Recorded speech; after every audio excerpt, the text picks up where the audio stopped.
Hello my good company, it's John with Emerald Company, and Disgaea RPG has released a new summon in Global with the Easter summon for Easter Mao and Bunny Seraphina.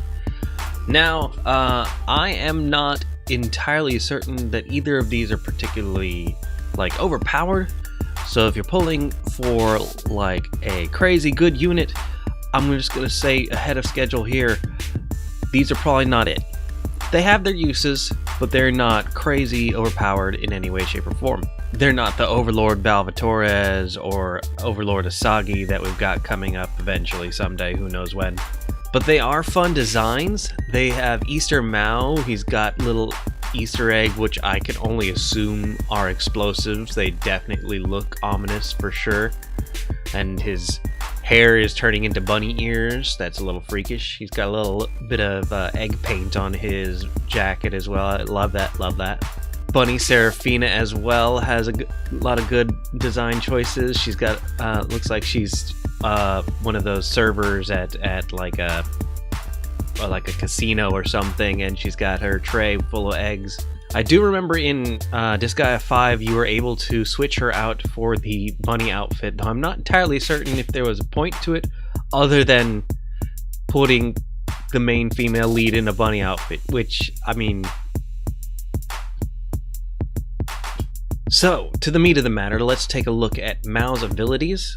For his main ability, the one he's going to start out with is going to be Easter Wisdom. That's going to be a self-int plus 32% when the battle begins for 3 turns. This is a good amount of int boost for him. He's an int-based character. Specifically, all of his abilities are int-based, but it is self. So that means that he's not going to be boosting anybody but him.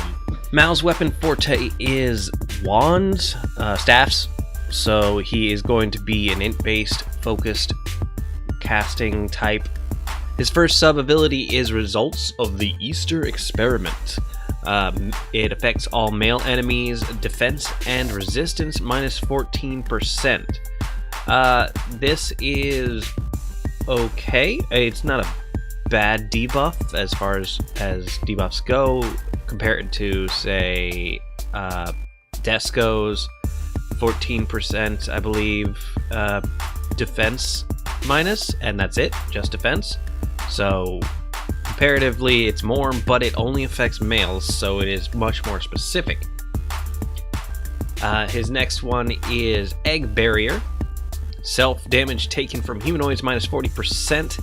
That's pretty good. That's actually a nice, chunk of damage reduction for him. That's pretty good, but again, self only, so it's not going to affect anyone else in the party. It's just going to be him, and he's going to have to be your beater if that's the case, your tank. There's not really a way to focus aggro in this game. There's not really a attack me sort of ability that anybody has, so there's not really a way of controlling where the enemy's attacks go, which means that if he's good with defense, that's great for him, but not so great for everyone else. This one's interesting. The Easter Glasses. Glasses equipped allies gain attack and int plus 13%. This is the first time I've seen the boost being based on the type of equipment you put on them. It's usually, other than weapons. As far as his skills go, he's got, for his starting skill, Dye, Nether Paint.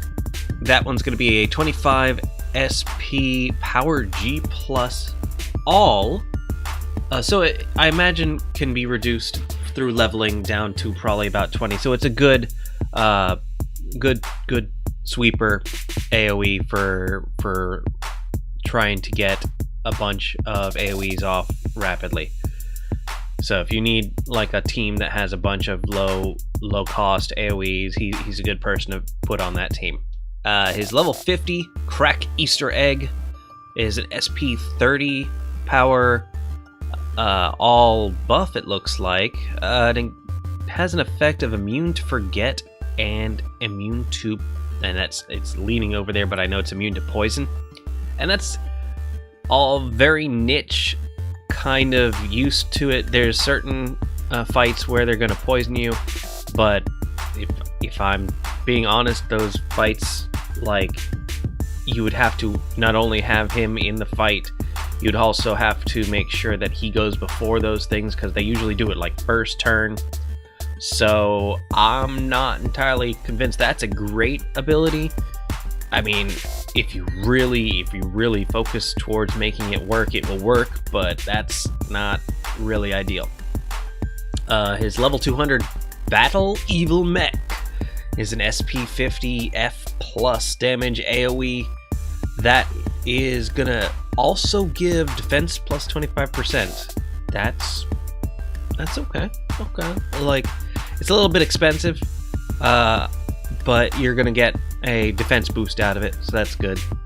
On the subject of making him go sooner, though, he does get the speed boost spell from staff spells, as well as the mega speed boost if you boost his staff ability up to 22.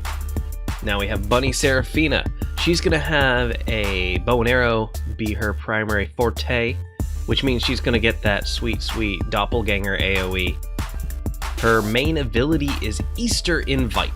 Humanoid allies all stats except for speed plus 11%. So if you've got a humanoid party, that's going to be everybody. Her first sub-ability, Egg Hunt, is for bow-wielding allies. It gives damage dealt by skills plus 15%. So if you've got a bow party that you've already built, say you perhaps made that cheese party involving New Year's Rosalind and Christmas Laharl, and gave Christmas Laharl a bow, you might be able to utilize her to make them a little bit more powerful. That's a possibility. I could see that working out. Her second ability is Easter Egg Guard. Self-damage taken from fist equipping enemies, minus 50%. That's super niche. That's a little bit super niche. You're not really going to be able to predict that in item worlds for sure. And fist equipping enemies is not crazy common. Her last ability is Rabbit Leg. Boots equipping members attack and int plus 13%. So this is like Easter Mao's glasses boosting ability. And so this is interesting because you can use that for a party that you're already trying to keep ahead of the curve. You're trying to get everybody to go before, say, the fish or whatever. You're going to be able to have them also get another attack and int boost. Attack and int boost is kind of weird. I guess if you have a party with a mixture of staff users and bow users, she might be workable. But I mean, the attack boost is going to affect the bow users anyway, so you're set there. For skills, she has level 1 Phantom Bunny Eye. That's a 20 SP power E single target, and it is going to also give a speed minus 3, which is not a whole lot, honestly, but it's only 20 SP, and so that's going to be something you can count on first turn, second turn, and then it'll also probably reduce in cost as you level it up, so that's not bad. Her second skill, Bunny Celebration, is a 30 SP boost ability, and it's similar to Mao's, but it does not give the same immunities. Instead, it's going to be immunity to sleep and immunity to paralysis. Her third ability, Battle Bunny Band, is a 65 SP power E AoE. So that's going to be hitting everybody and also giving them a negative 20% to defense. So that's not bad. It's another one that's going to be not a first turner. It's 65 SP, so that'll be a few turns before you can actually cast it. But it does have that extra damage and extra defense minus. She does as well learn, if you up her staff ability and you grind out her staff a little bit, Braveheart.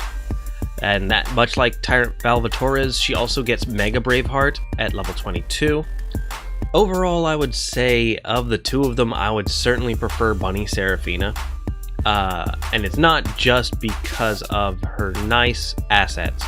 It's also because of that ability to get a Braveheart, Mega Braveheart cast on your allies to boost them, and because of her boost to the bow-wielding allies and humanoid allies, that's going to be helpful for a party composition rather than a self-composition.